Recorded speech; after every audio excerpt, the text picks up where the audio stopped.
سلام سلام شكورناتات كمل لهم تحندو لهم لي لو ما عندي حيزلكم مديزو لهم فيديو بزعبا فورم 842 ويدما قد عيش موتين 4 كلتن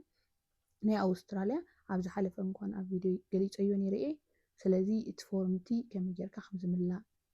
يقريتها دما قدمي يقريتها قاحتت اتلينك اب ديسكريبشن زغدفكو مسيلني اي قدفكون ايديت كيرا توفتينا دما سلازا ابينيو سلازا خبب بحده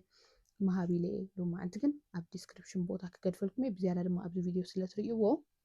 كاوتا لينك توصلوا تقوليهم تعملوا مالتيو دقي ما يقريتها حجكن لما أنتكن أب زمت إذا له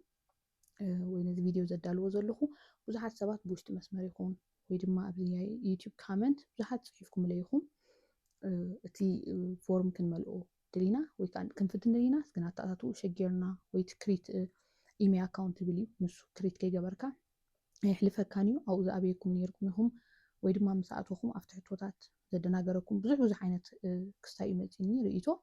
سلازي بستخالة متن ولا قاب بتي مالت وست أديك ملؤون كريكم تزيفتكم وهنيات كل جزء عن زملؤون نسخم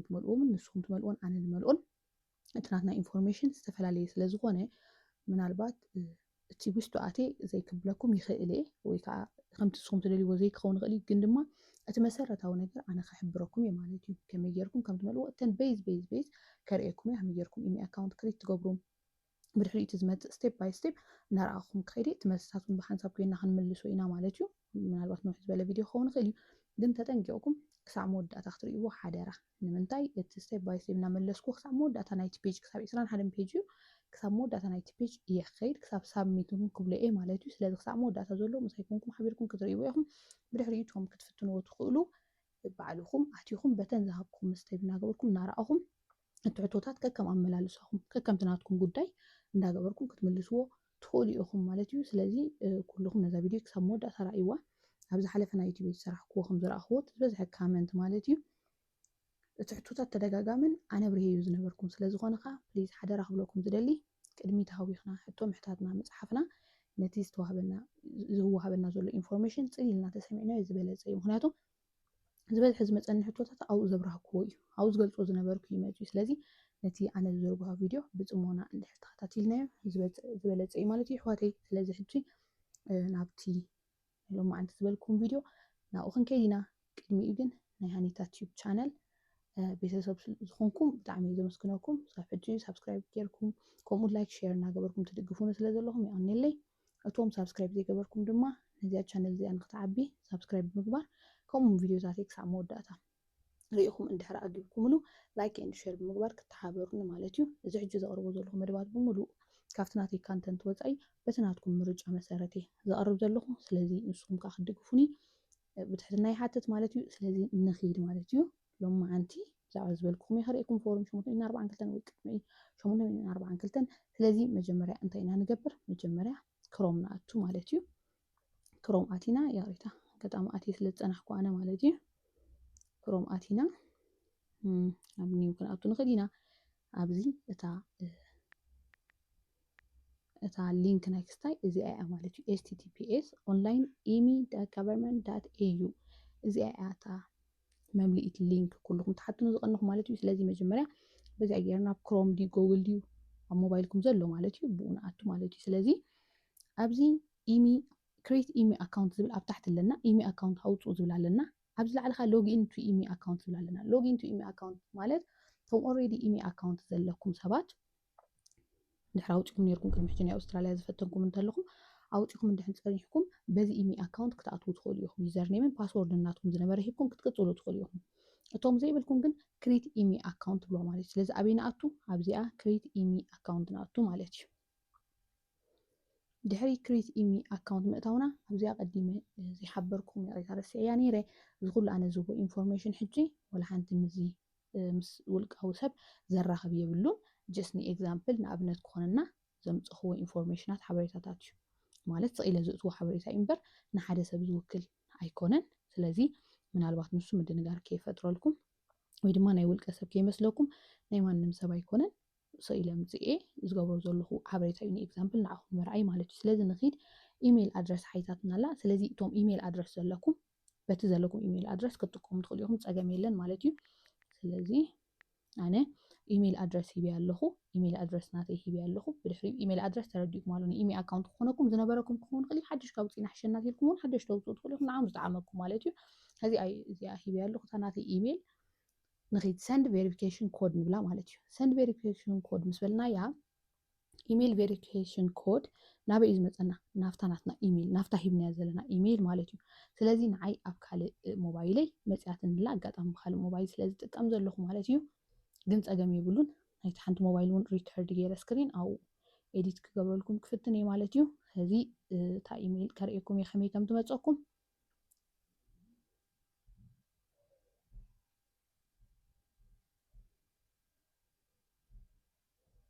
ስለዚ ንኸይድ ማለት እዩ ናብዚኣ ኣብዚ መፀት ቁፅሪ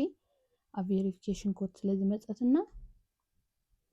ክንሪኦ ኢና ክንኣቱ ኢና ማለት እዩ እታ ዝመፀትና ክስታይ ክንህባ ክንፍትን ኢና ስለዚ እታ ዝመፀትኒ ኮድ እዚኣ እያ ማለት እዩ ኣጋጣሚ ብሓንሳብ 3 ዝኾን ኮድ መፅዩ ሓደ ግዜ ከምኡ ክገብር ክእል ስለዚ እታ ናይ ላስት ዘላ ሪኢኹም ክትእትዋ ትኽእሉ ኢኹም እዚኣ እታ ናይ ዝመፀትኒ ኮድ እያ ኣብታ ሓንቲ ሞባይል ስለዚ በዚኣ ገይረ ኔክስት ይብላ ማለት እዩ ኔክስት ምስ በልክዋ ከምዚ ትሪእዋ ዘለኹም ንዓይ ሕጂ ኦልሬዲ ይሕሊፋት ንላ ማለት እዩ ኣነ ሓሊፍ ኣለኹ ድሕሪዚ እዚ ሕጂ እንታይ ኢና ንገብር ዘለና ኢሜል ኣካውንት ክሪት ንምግባር ማለት እዩ ብድሕሪዚ ይሕሊፋት ንላ ድሕሪዚ እንታይ ዝብላ ምፅያት ኣላ ኢንዲቪዥዋል ትብለንላ ወይ ድማ ኦርጋናይዜሽን ትብለንላ እዚ እቲ ኢንዲቪዥዋል ንብሎ ዘለና ብሓደ ሰብ ወይ ብሓደ ሰብ ዝግበር ማለት እዩ ኦርጋናይዜሽን ድብል ኣሎ ግን ኣነ ሕጂ ነናይ ክመርፅ ነቲ ብሓደ ሰብ ዝብል ዘሎ ኢንዲቪዥዋል ሆይ ተመሪፃላ ኢንዲቪዥዋል ገብራ እየ ድሕሪኡ እዚ ላይ ገናኩም ገለ ዝብል ዘሎ ኣይድልኒ ሳብስክሪፕሽን ምግባር ስለዝኾነ ኣይድልኒ ማለት እዩ ስለዚ ንሱ ንገድፎ ንሱ ገዲፍና ፋሚሊ ኔም ንህብ ማለት እዩ ፋሚሊ ኔም ማለት ሽም ኣባሓጎ ማለት እዩ ስለዚ ሽም ኣባሓጎ ክንህብ ኢና ማለት እዩ ኣነ ሽም ኣባሓጎ ሂብ ኣለኹ ብድሕሪኡ ሽም ኣባሓጎ ምስ ሃበና ጊቭን ኔምስ ማለት ድማ ሽምካን ሽም ኣቦኻን ማለት እዩ ትህባ ሽምካን ሽም ኣቦኻን ምስ ሃብካያ ኣነ ይህብ ኣለኹ ድሕሪዚ ቁፅሪ ቴሌፎን ክትሓተና እያ ስለዚ ቁፅሪ ቴሌፎን እና ክንባ ኢና ማለት እዩ ቁፅሪ ቴሌፎን ትህባ ትኽእሉ ኢኹም ቁፅሪ ቴሌፎንኩም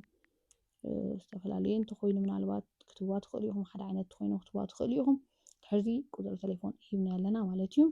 እዚ እንትሪእዎን ኣለኹም ፋሚሊ ኔም ሽም ኣባሓጎ ኢለኩም እየ ጊቭን ኔምስ ሽምካን ሽም ኣቦኻኒ ፎን ከዓ እዚ ቁፅሪ ቴሌፎን ክትህባ ትኽእሉ ኢኹም ማለት እዩ ብድሕሪኡ ኔክስት ንብላ ማለት እዩ ኔክስት ምስ በልናያ ናበይ ሕሊፋት ንላ ሕጂ ኔክስት ምስ በልክዋ ድማ ኣካውንት ዲቴይል ኢላ ናብ ዩዘር ኔም ሂባት ንላ እታ ኣነ ቀዲመ ዝሃብክዋ ድሕሪዚ ኒው ፓስወርድ ትብለንላ ፓስወርድ ናይ ምንታይ እዩ ሕጂ ናይ ኢሜይልኩም እውን ክትብሉ ትኽእሉ ኢኹም ፀገም የብሉን እንድሕር ሓድሽ ፓስወርድ ደሊኹም ከዓ ንኢሜ ኣካውንት ስለዚ ገና ንሕና ፎርም ምምላእ ኣይጀመርናን እንታይ ዳ ኢሜ ኣካውንት ዝብልና ንወፅእ ዘለና ብኢሜ ኣካውንት ስለዝኣትዎ ንዕኡ ኢሜ ኣካውንት ኣድላይ ስለዝኾነ ብኡ ኢኻ ናብኡ በትናቱ ዝህበካ ኮድ ኢኻ ናብ ኢሜ ኣካውንት ኣቱ ስለዚ ነዚ ኢና ደሊና ዘለና ሶ እዛ ትሪእዋ ዘለኹም ሕጂ ኒው ፓስወርድ ኢልና ፓስወርድ ኣነ ሕጂ ክህባ ዝደሊ ክህባ እየ ማለት እዩ ድሕሪዚ ኩሉ ግዜ ፓስወርድ ክትዋ ከለኹም ድማ እንድሕር ፎኪስ ኮይኑ ወይ ድማ ሓፂር እንተኮይኑ ኣይትሕልፈኩምን እያ ማለት እዩ ስለዚ ብዝተኻለ መጠን ንስኹም ክትዋ ከለኹም ነዊሕን ከምኡ ድማ እንታይ ክኸውን ኣለዎ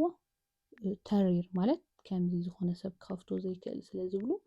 ኣትረር ኣቢልኩም እቲ ፓስወርድኩም ክትዋ ትኽእሉ ኢኹም ማለት እዩ ድሕሪዚ ኦኬ ኢላ ራይት ኢላ ኣላ ሓደ ነዊሕ እዩ ካልኣይ ከዓ ተረር ዝበለ እዩ ኣብዚ እውን ይሕብረኩም እዩ ሓደ ኣልፋቤት ካፒታል ሌተር ክትገብሩ ኣለኩም እቲ ናይ መጀመርያ ብድሕሪኡ ቁፅሪ ትእትውሉ ብድሕሪኡ ፓንክትዌሽን ወይ ከዓ ገለ ዝበሃሉ ዞም ትሪእዎም ዘለኹም ምልክታት ኣት ኣሃዝ ገለ ዘለዉ ንሳቶም ፕላስ ገለ ከዓ ክትእትውሉ ኣለኩም ማለት እዩ ከምኡ ዓይነት ፓስወርድ እንድሕር ጌርኩም ምሕላፍ ኣይኣበይኩም እዩ ብዙሓት ሰባት ምሕላፍ ዝኣበይኩም ስለተሓቱን ሎም ማዓንቲ ብዙሕ ሕቶታት ክቕበል ስለዝበዓልኩ እየ ማለት እዩ ድሕሪዚ ሴክሬት ኩዌሽንስ ኤንድ ኣንሰርስ ዝብለና ኣሎ ኣብዚ ምርጫ ክበና እዩ ዝደለናዮ ንሕና ክንመርፅ ንኽእል ኢና ማለት እዩ ስለዚ ንበል ደስ ዝበልና ከምዚ ክንብል ንኽእል ኢና ካብዚ መሪፅና ንምልስ ማለት እዩ what is your favorite animal ንኣብነት መሪፅ ኣለኹ ኣነ ትፈትዎ እንስሳ እንታይ እዩ ኢለ ኣለኹ ላዮን ንበልና ድሕሪዚ ንኺድ ደስ በለኩም ኣብዚ መሪፅኩም ክትምልሱ ትኽእሉ ኢኹም ብዝያዳ ትዝክርዎ ንድሕር ኮይኑ ፅቡቅ እዩ ንኩሉ ግዜ እንታይ እዩ ትፈትውዮ ሕብሪ መሪፅ ኣለኹ ብላንክ ድሕሪ እውን ከምኡ እንዳበልና እንዳመረፅና ንኸይድ ኣበይ ተወሊድኩም ከምዚ እንዳበልና ክንከይድ ንኽእል ኢና ኣክሰፕት እዚ ኣግሪ ወይ ሰማማዐ እዚ ከዓ ሮቦት ኣይኮንኩም ብምባል ክንመልኦ ንኽእል ኢና ማለት እዩ ብድሕሪኡ ከምዛ ዝበልኩም ጌርኩም ምስ መላእኹማ ትርእይዎ ክትህልው ተስፋ ገብር ይረኣየኩም ክህልው ተስፋ ገብር ማለት እዩ ብንጹር እዚ ምስ መላእና ብድሕሪ ዝናበይ ንሓልፍ ናብ ኔክስት ንብላ ማለት እዩ እዚ ተገዲስኩም እንዳረኣኹም ኸይዱ ፖውዝ እንዳገበርኩም ነቲ ቪድዮ እንዳረኣኹም ክትከዱ እየ ዝደሊ ማለት እዩ እሺ ድሕሪ እዚ ዝሓተና ሕቶ ኣሎ ኣብዚኣ እንታይ ብለና ኣሎ ዱ ዩ ሃቭ ኣን ኣውተንቲኬተር ኣፕ ብለና ኣሎ ኣፕ ኣለኩም ድዩ እዚ ንሰርሖ ዘለና ኢሜል ኣካውንት ዝኸውን ኣፕ ኣለኩም ድዩ ብለና ኣሎ ሶ ኣይ ኣም ኒው ቱ ዚስ ኤንድ ኒድ ቱ ኢንስታል ኣን ኣውተንቲኬተር ኣፕ ዲና ክንብላ ሓድሽ እሞ ኢንስታል ክገብር ዲና ክንብላ ዘለና ወይስ ኣለኒ ኦሬዲ ዝኻለአይቲ ኦሬዲ ሃቭ ኣን ኣውተንቲኬተር ኣፕ ስለዚ ተለኩም ኣለና እንተዘይብልኩም ድማ የብልናን ማለት እዩ ስለዚ ኣነ ሕጂ ሓዳሽ እየ ነዚ ሓዳሽ ስለዝኾንኩ ነዛ ቀዳመይቲ ፀቂጢ ኣለኹ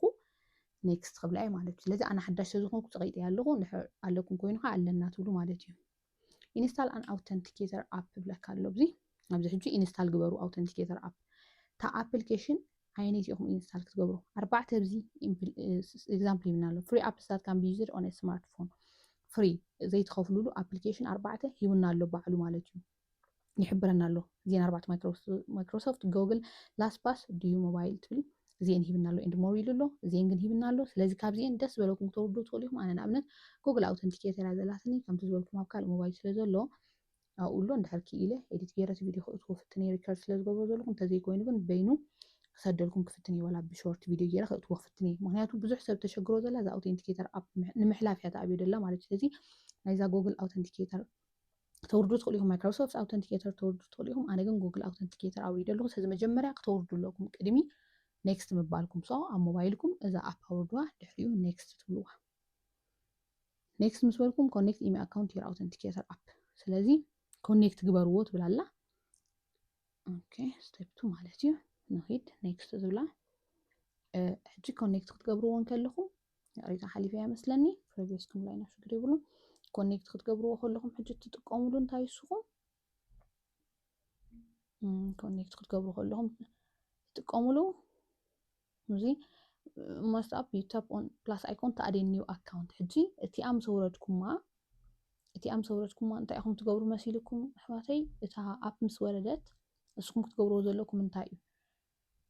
ፕላስ ትብል ኣላ ኣብኣ ፕላስ ትብል ክትመፀኩም እያ በዚ ኸሪእኩም እየ ፕላስ ትብል ኣላ ኣፍታ ፕላስ ትብል ኣካውንትኩም ኢኹም ኣትገብሩ ማለት እዩ ኣካውንትኩም ኣድ ምስ ገበርኩም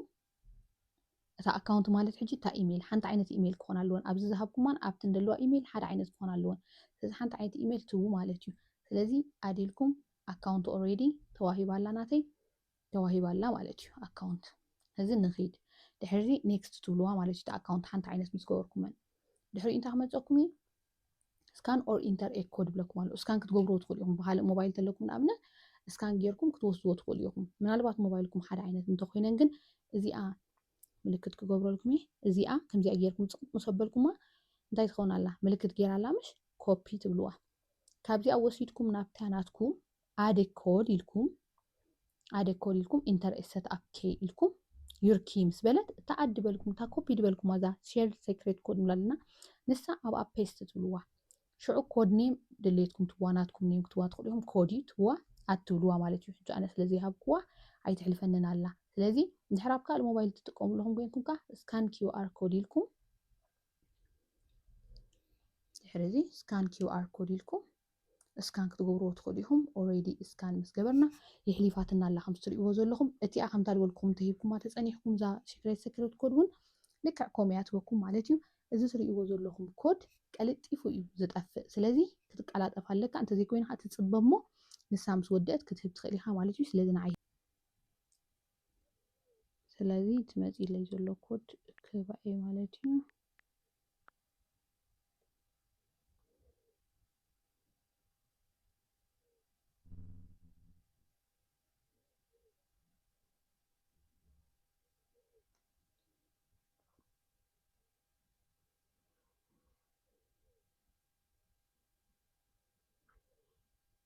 ስለዚህ ይሕሊፋት ንላ ማለት እዩ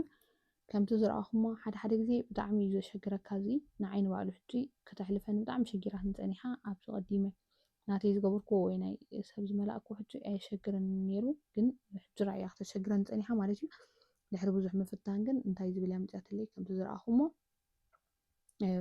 ኣቢልክ ስለ ዘሎስ ብኢሜይል ክንፍተይና ኢላትኒ ኦኬ ኢለ ኔክስት ምስ በልክዎ ይሕሊፋትኒ ማለት እዩ የቕሬታ ስለዚ ብርሃ ኩልኩም ንሳ ተመሊስኩም ትሸክ በርዋ ኢኹም ባዕልኩም ማለት እዩ እሱ ክትሪእዎ ትኽእሉ ኢኹም ኦልሬዲ ሕጂ ንሕና ኢሜ ኣካውንት ኣውፂና ኣለና ማለት እዩ ኢሜ ኣካውንት ወፂኡ ኣሎ ሕጂ ኢሜ ኣካውንትና ተመሊስካ ንምርኣይ ኣብ መወዳእታ ብኡ ጌርና ክንኣቱ ከሪእኩም እዩ እንተዘይኮይኑ ግን እንድሕር ክኢልኩም ሎግ ኣውት ኢልኩም እንደገና በታ ኢሜ ኣካውንት በታ ዝሃብኩማ ኢሜይልን ፓስወርድን ጌርኩም ተመሊስኩም ክትኣትዉ ትኽእሉ ኢኹም ንምርግጋፅ ከም ዘውፅኹም ፓስወርድኩም ትክክል እዩ ዘሎ ድሓር ምእታው ክያበይኩም ማለት እዩ ከምኡ ክትጥቀሙ ትኽእሉ ኢኹም ምናልባት ቪድዮና ከይዱ እንጊ ብምባል ንሱ ዘይትኽዎ ስለዚ ሕጂ ኢሜ ኣካውንት ወፂኡ እዩ ሕጂ ንገብሮ እንታይ እዩ ፎርም 842 ንመልእ ማለት እዩ ኦልሬዲ